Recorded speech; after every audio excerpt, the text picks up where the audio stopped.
부부 싸움을 하였습니다. 그걸 바라보고 자란 딸 아이가 우리 대학생이 되었습니다. 어느 날 엄마 핸드폰으로 전화가 와서 전화를 받고 엄마 핸드폰에 여러 사람들의 목록을 보게 되었습니다. 그 가운데 시읍, 비읍, 니은이라고 되어 있는 이름 목록이 있었습니다. 그래서 엄마에게 물었습니다. 엄마, 시읍, 비읍, 니은은 누구야? 라고 물었습니다. 그리고 엄마가 그건 아빠지 누구야? 라고 하네요. 딸이 늘 싸우던 엄마 모습을 연상하고 또 아빠가 늘 스포츠 머리를 하고 다났습니다. 아빠 보고 삭발놈이 뭐야? 이렇게 합니다. 엄마가 깜짝 놀라서 야단을 치면서 이놈의 자식 무슨 소리냐? 아빠 보고 서방님이야, 서방님이야 이러더라고 하는 것입니다. 부부가 서로 싸우다 보니까 자녀들이 그 약자를 보고 다르게 이해하더라고 하는 것입니다. 우리도 세상을 살다가 우리가 어떻게 보여지느냐, 어떻게 비춰지느냐가 대단히 중요한 것입니다. 여러분, 우리 교회는 감사훈련을 하고 있습니다. 여러분들이 비춰지는 사람으로, 감사하는 사람으로 과연 비춰지고 있습니까? 아니면 불평꾼으로, 아니면 원망꾼으로, 아니면 염려 많은 사람으로 비춰져서 오해를 받고 있지 않는지는 모르겠습니다. 작가에서 사상가로, 또 정신과 의사에서 베스트셀러 작가로, 강연자에서 영적 인도자로 69세까지 활동을 하였던 오늘 이 시대의 저서 가운데 베스트셀러로 떠오르고 있는 갓팩이라고 하는 분의 이야기가 우리가 전해지고 있습니다. 이분은 하버드 대학 출신이고 케이스 웨스터 리저브에서 수학을 하고 그리고 미국 군대를 가서 10년 동안 군의관으로서 봉사를 하게 됩니다. 그리고 그 이후에 미국 정부의 요청으로 미국 정부의 요직에서 또 일하는 경험이 있게 되는 것입니다. 그런 가운데 자기 자신을 돌이켜보며 자기 자신에게 질문을 합니다. 나는 앞으로 뭐가 될 거야? 자기 자신에게 질문을 던졌습니다. 그런 가운데 아주 끔찍하게 한 번도 생각해 보지 못하였던 너는 전도사가 될 거야. 이런 답을 얻게 되는 것입니다. 너무 당황스러운 것이죠. 그러면서 자기 자신이 곰곰하게 생각해 보니까 순수 복음 전도자, 복음을 전하는 자, 자기 자신은 이런 전도사가 되어야 되겠다고 생각합니다.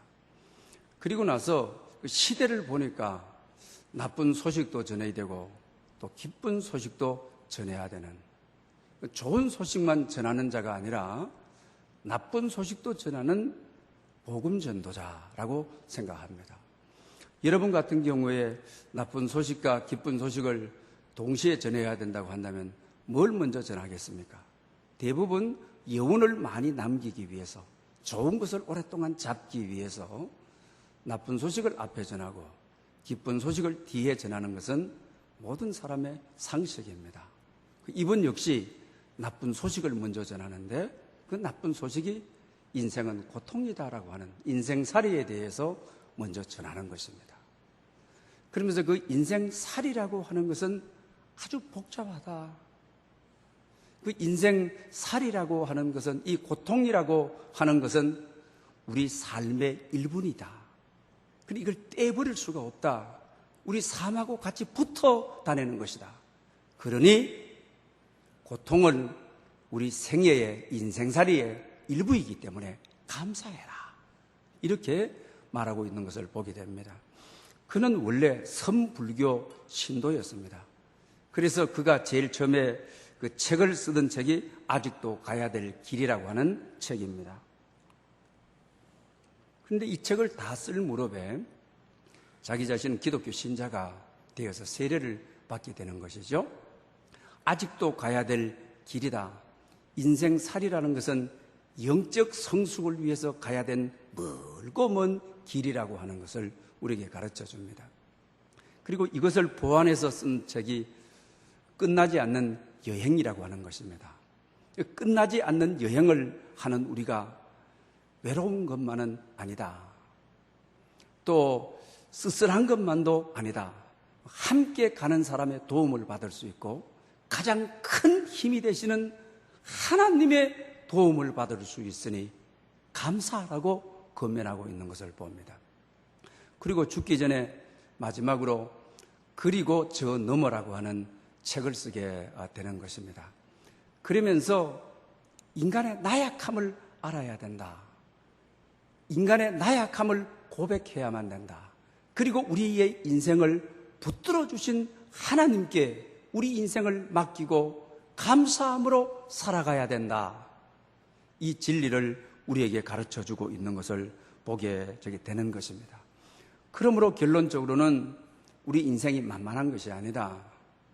자기 혼자서 살아갈 수 없는 것이 우리의 인생이다. 그러므로 정말 내 뜻대로 살려고 하지 말아라. 하나님의 뜻에 맞추어서 살려고, 하나님의 뜻을 따라서 살려고, 나는 약하고 나 혼자서는 바른 길 갈 수 없으니 그분의 뜻을 맞추어 살아가기로 깨달는 것이 바로 하나님께 올리는 감사다. 이렇게 이야기하고 있는 것을 보게 되는 것입니다. 그러면서 그가 이제 선불교에서 이제 기독교를 의지하고 세례를 받으면서 내가 왜 기독교에 끌렸느냐? 내가 이 마지막으로 책을 쓰면서 왜 정말 예수님 앞에 잡힌 정말 순수한 복음을 전하는 복음 전도자가 되었느냐? 정신과 의사가 이걸 이제 밝힌 겁니다. 그것은 바로 죄의 본질을 기독교가 바르게 이해했다. 다른 어떤 종교라 할지라도 죄를 자기로부터 풀려고 하는 거예요. 내가 고행을 해서, 내가 경건해져서, 내가 철학자가 되어서, 내가 착하게 살려고 노력해서 오히려 착하게 살았다는 그 결론이 세월이 지난 다음에 악한 자가 되어버리고, 고행을 하고 살았는 줄 알았는데 결론은 죄가 되어버리고, 이건 아니다. 바로 예수 그리스도께서 내 죄를 담당해 주셔야, 내 죄를 짊어지시고 그분이 죽으셔야, 내가 받아야 될 형벌을 그분이 받아주셔야 죄 용서는 인간으로부터 아닌 예수 그리스도의 개입으로부터, 위로부터 이루어지는 은혜다. 여기에 내가 끌렸다. 여기에 감사해라. 오늘 우리는 성찬이식을 거행하고 있습니다. 성찬의 참된 의미는 예수 그리스도의 죽음에 대한 고마움을 잊지 않는 것입니다. 주님은 자신을 위해서 죽지 않으셨습니다. 나의 죄를 위하여 죽으셨다. 고마워해라. 기념해라. 기념이라는 것은 고마움을 간직하고 감사를 표현하는 겁니다. 내가 받아야 될 형벌을 주님이 대신 받으셨다. 아, 고마워라. 이 성찬을 행할 때마다 나를 위하여 죽으신 주, 내가 받아야 될 형벌을 받기 위하여 참혹한 십자가를 지신 주님, 아, 고마워라. 아, 감사해라. 그 은혜 무엇으로 청량할까? 이런 감격으로 우리가 대하게 된다고 하는 사실입니다. 예수님의 감사 사역 가운데 우리가 가장 주목해야 될 사역이 여러분 어떤 것이라고 생각합니까? 그것은 바로 다름이 아닌 최후의 성만찬이라고 하는 것입니다. 주님은 몇 시간 후에 가룟 유다의 배반을 받는 아주 쓸쓸한 성목요일 밤이었습니다. 그리고 또 이제 얼마 안 있으면 로마 군인에게 잡혀가서 빌라도 뜰에서 신문을 받는 몇 시간 후에 고통스러운 밤이었습니다. 그리고 나서 십자가에 못 박혀 돌아가셔야만 되는, 하나님께서 부르신 마지막 사명을 감당해야 되는 밤이었습니다. 근데 그 몇 시간 전에 오늘 누가복음 22장에 떡을 찢어서 나누어 주기 전에 감사 기도하고 몇 시간 후에 제자의 배반을 하시고 군인들에게 불들러 가서 신문 받을 걸 아시고 사실 인간의 관점에서는 감사가 어떻게 나올 수 있습니까? 주님이 어떻게 조금 몇 시간 후에 돌아가실 것을 아시는데 이 성목요일 날 이 성만찬 예식을 하시면서 감사 기도를 하시고 나누어 줬다. 오늘 본문에 또 잔을 나눌 때도 감사 기도를 하시고 잔을 나누어 줬다. 근데 우리가 6월절 우리가 예식을 우리가 잘 합니다.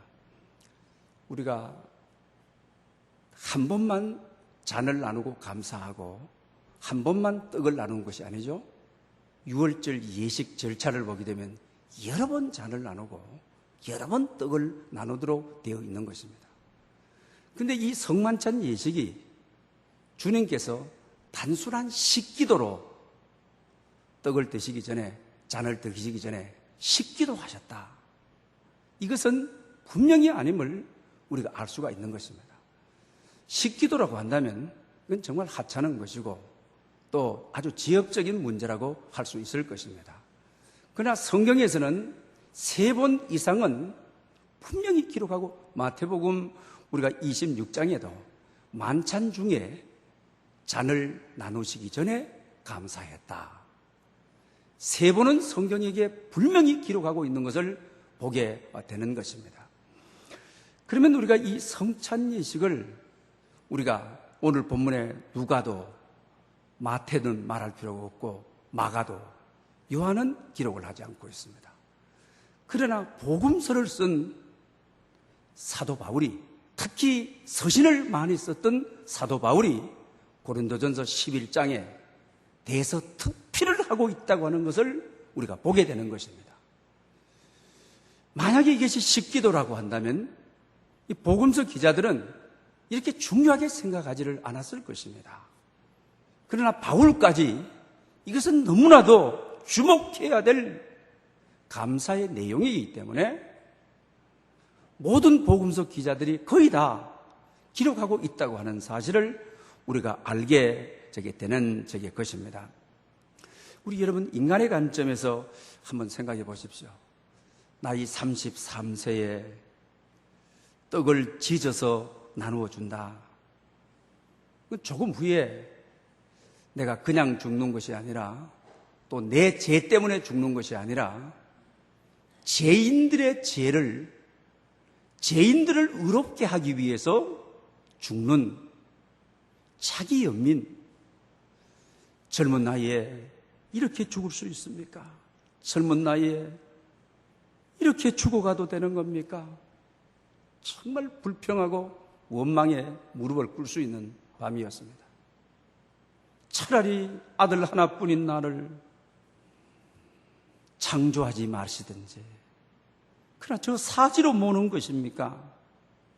그리고 이 로마인들의 십자가형은 그 당시에 최고의 극형인 것입니다. 여러분, 총살을 맞는다, 활을 맞는다. 이거는 독을 넣어서 싸기 때문에 직사합니다. 편안한 겁니다. 또 그 당시 교수형을 많이 했는데 교수형도 공포에 떨지만 숨이 넘어갈 때는 황홀감을 느낀답니다.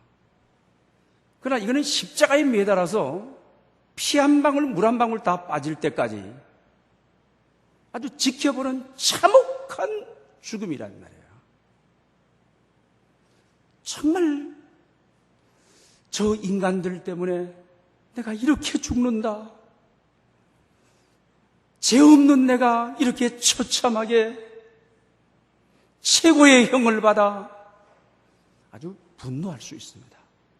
원망하고 불평할 수 있는 것이었습니다. 그런데 주님은 떡을 찢어서 감사 기도하시고 잔을 나누시기 전에 감사 기도하시고 뭘 의미하고 있는 것입니까? 하나님, 나에게 인류의 죄를 사하시라고 이 땅에 보내신 사명을 곧 죽을 때에 상징적으로 떡을 찢어서 나누어 주며 감사 기도하시고, 내가 이 십자가의 사명을 감사함으로 감당하겠습니다.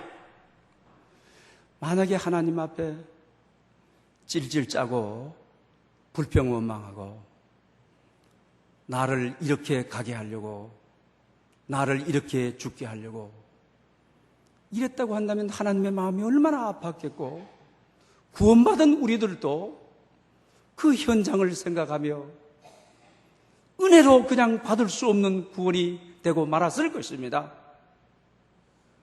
그러나 피 한 방울 물 한 방울 남기지 않고 죽는 이 죽음을 잔을 나누기 전에 감사기도 하시고, 감사함으로 죽겠습니다. 감사함으로 나의 모든 사역을 완성하겠습니다. 감사함으로 어떤 십자가도 어떤 희생도 감당하고 저들에게 행복을, 하나님께 행복을 돌려드리겠습니다. 이런 내용이었다고 하는 것입니다. 그러니 정말 우리가 주목해야 될 감사는 마지막 성만찬상에서 떡을 들고 잔을 나누면서 감사합니다. 저는 이 말씀을 준비하면서 마음이 많이 여러분 찔렸습니다. 희생을 감당해야 될 때, 헌신을 감당해야 될 때, 십자가를 감당해야 될 때에 여러 가지 조건을 대고, 그리고 또 분노하고, 혼자만 땀 흘려야 됩니까? 기쁨만 혼자만 기도해야 됩니까? 혼자만 헌신해야 됩니까? 이것만입니다. 더 이상은 안 됩니다. 등등. 십자가 앞에 혼자 죽어야 될 처지가 되었을 때에, 혼자 모든 것을 감당해야 될 때가 되었을 때에, 여러분 가정의 십자가도 또 사업적으로도 누가 손잡아줄 사람 없고 도와줄 사람 없고 혼자 남아있다고 생각되어질 때에 이런 이유 저런 이유, 자식들 때문에 이렇게 헌신해야 됩니까? 이렇게 살아야 됩니까? 여러분, 이럴 때가 있었을 것입니다. 그러나 주님은 일체 그런 이유가 없습니다. 감사함으로 떡을 찢어 자기 몸의 십자가에 로마 군인들이 채찍으로 때릴 때 그 채찍에는 납이 박혀 있어서 살이 쫙쫙 찢어서 떨어지는 거죠. 창으로 팍팍 찔러서 몸이 상하는 거죠. 물 한 방울, 피 한 방울 남기지 못하는 것이죠. 그래도 마지막에는 확인할 때 다리를 꺾어가지고 죽었는지 살렸는지 확인하는 것이 로마 십자가형의 마지막 절차 아닙니까? 그런데도 주님은 이 십자가를 잔을 높이 들어 감사함으로, 살을 찢어 감사함으로, 사랑하는 여러분, 여러분은 어떻게 살아오셨습니까?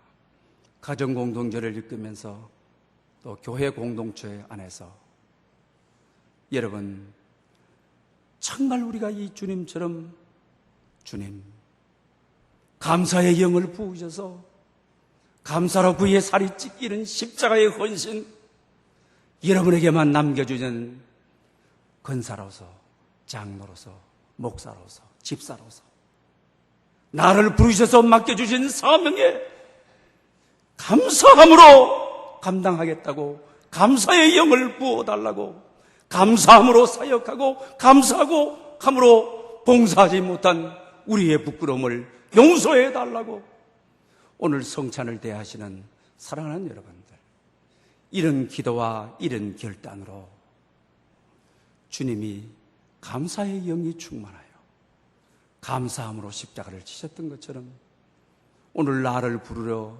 내게 직분을 주시고 나를 불러 이것이 너의 사명이라고 한 그 사명의 길이, 고난의 길이라도 십자가의 길이라도 피를 흘려야 될 길이라도 땀을 흘려야 될 길이라도 산을 나누어 주면서 져야 될 길이라도 살이 찢어지도록 해야 될 그 길이라도 감사의 영이 흘러나와 감사함으로 감당하겠습니다.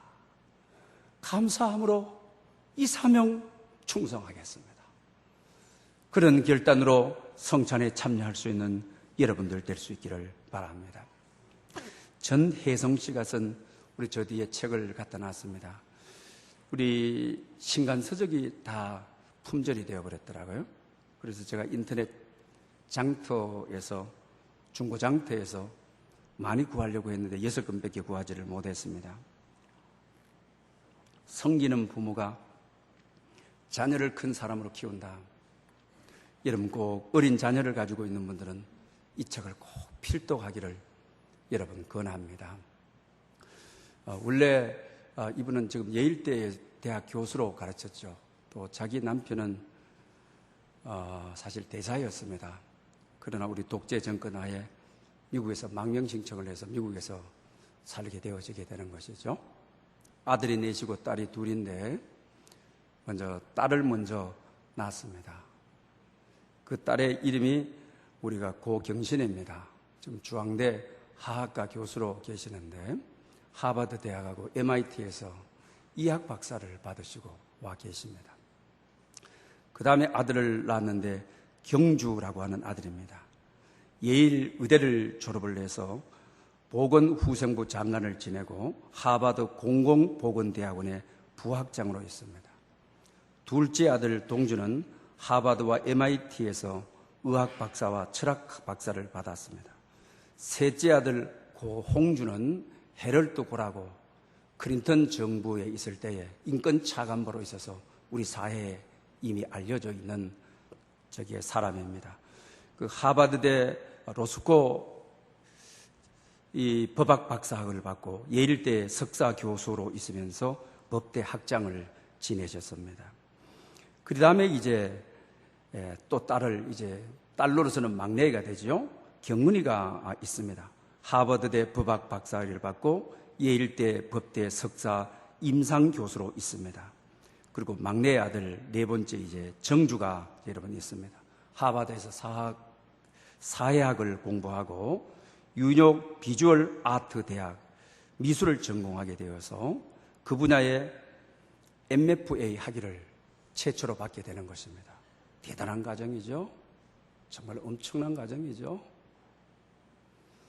그래서 우리나라 기자가 이 사실을 알고 당신 가문에 대해서 우리 기사할 수 있도록 해달라 아주 거부했습니다. 우리는 그럴 수 없다. 그럼 오랜 설득을 합니다. 당신 가정을 좀 한국에 소개할 수 있도록 해달라. 그래서 한국에 소개된 책이 바로 이 책인 것입니다. 그러면서 그 막내 아들 고정주에 대한 이야기를 마지막으로 거기 하고 있습니다. 그러니 이분이 하는 이야기가 미국 사회에서 리더가 되고 자면은 영어를 잘한다고 국제 정세를 잘한다고 되는 것이 아니다. 자기 정체감이다. 내가 누구인지가 중요하다. 남을 보기 전에 먼저 나를 봐야만 된다. 그래서 자기 아들이 동암문화연구소에서 이제 질문을 받게 됩니다. 우리 한인종들이 미국 사회에 가가지고 주류층에 들어간다는 것은 정말 여러분 어렵습니다. 대학 교수가 돼도 한인종들의 강의를 폐강되기가 일쑤입니다. 명예는 가지고 있지만 참 고생들을 여러분 많이 합니다. 근데 자기 아들은 이 연구소에서 질문을 받습니다. 당신 미국인 50%, 한국인 50%지? 비꼬는 거죠. 당신이 미국 상류층에 와서 당신 집안이 미국 사회학적으로 연구해야 될 연구의 대상적인 집안이 됐습니까? 그 다음 또 옆에 있던 사람은 아니면 미국인이 60%고 한국인이 40%지? 이렇게 비꼬는 겁니다. 그럴 때 자기 아들 영주에 대한 이야기를 이 책에서 소개하고 있습니다. 그 아들은 이렇게 대답했다. 나는 100% 그리스도인입니다. 나는 100% 크리스찬입니다. 나는 100% 하나님의 자녀입니다. 씹고 씹어봐라. 확인하고 확인해봐라. 자기 정체성이 없이 미국에 와서 뿌리내리기가 쉽지 않다. 백인종들이 황인종 우습게 생각한다. 그러나 너나 나나 그리스도의 피를 받고 그리스도의 살을 받아 나는 100% 하나님의 자녀입니다. 그런 정체감이 있었다. 그런 자신감이 있었다. 남들이 볼 때도 그렇고 자기가 볼 때도 그렇고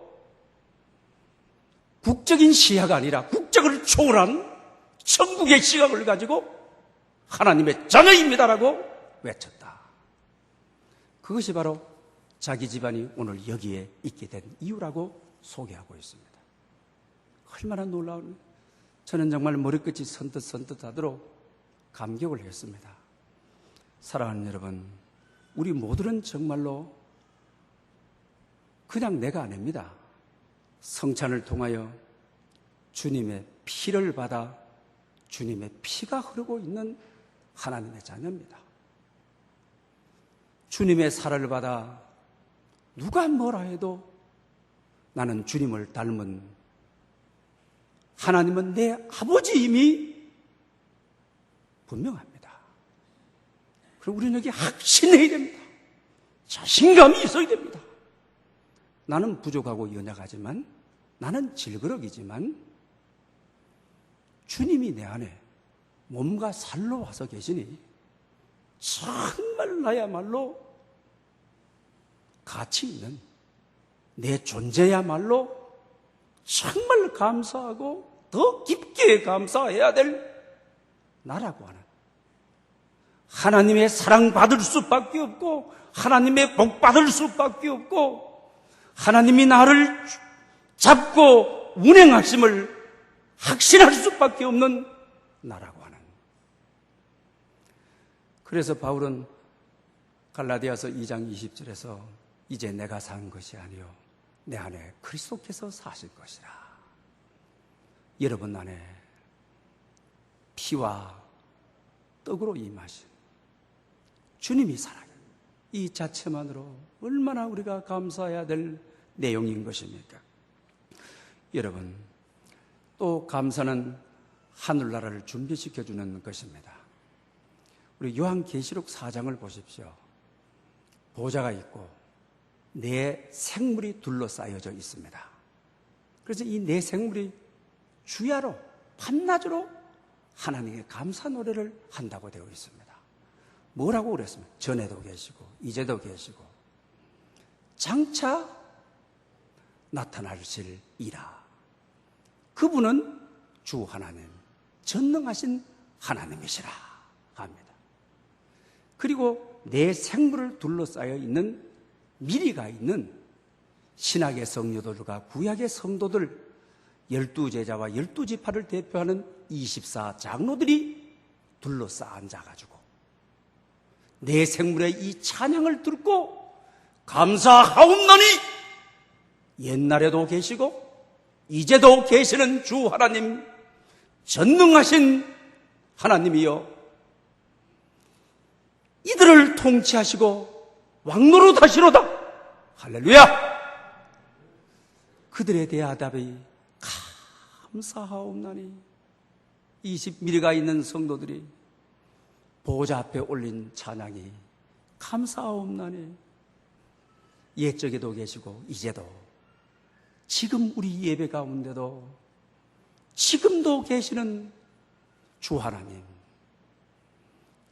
전능하신 하나님, 영광을 받으십시오. 찬양을 받으십시오. 여러분, 우리가 이 땅에 살면서 감사로 말하고 감사의 행동을 하고 감사의 훈련을 하는 것은 24장로들이 보좌를 향하여 드리는 감사의 노래와 화합하는 것이고 하나 되는 것이고, 이 땅에 우리가 감사하며 살아가는 것은 하늘나라는 영원히 해야 될 것이, 변치 않는 것이 있는데 그것이 바로 감사라고 하는 사실입니다. 여러분, 여자분들이 결혼하기 전에 드레스 리허설이 있습니다. 사랑하는 여러분, 감사의 삶을 산다고 하는 것은 드레스 리허설을 하는 것입니다.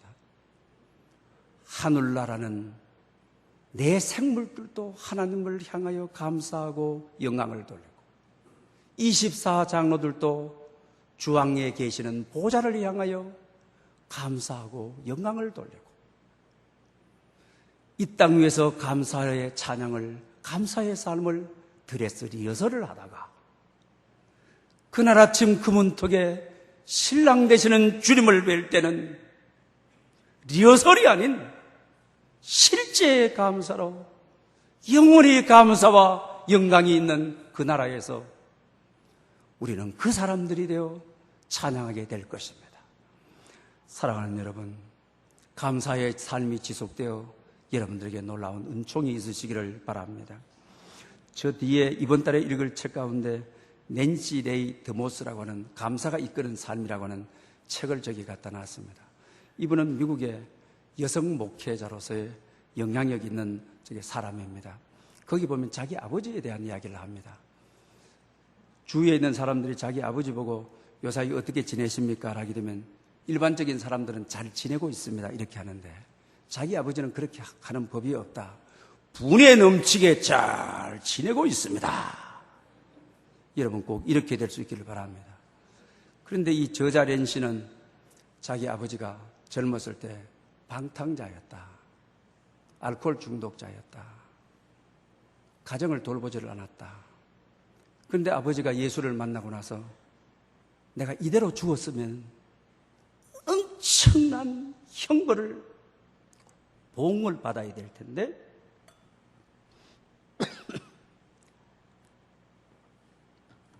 주님을 만나 나를 구원해 주셨다.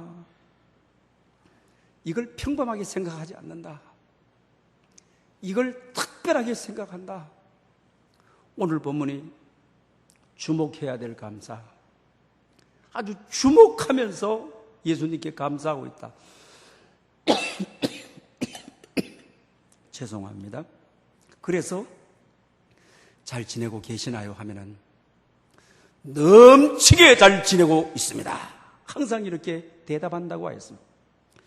사랑하는 여러분, 정말 우리가 이 성만찬을 오늘 행하면서 주목해야 될 감사로, 또 감사는 우리의 삶을 표현해 주는 겁니다. 감사를 어떻게 하냐? 넘치도록 감사합니다. 분에 넘치도록 합니다. 자기 삶의 표현인 겁니다. 어떻게 내가 살고 있는지 표현인 것입니다. 사랑하는 여러분, 감사의 사람으로 살아 하늘나라를 리허설하는 여러분 될 수 있기를 축원합니다. 은혜가 풍성하신 하나님 아버지,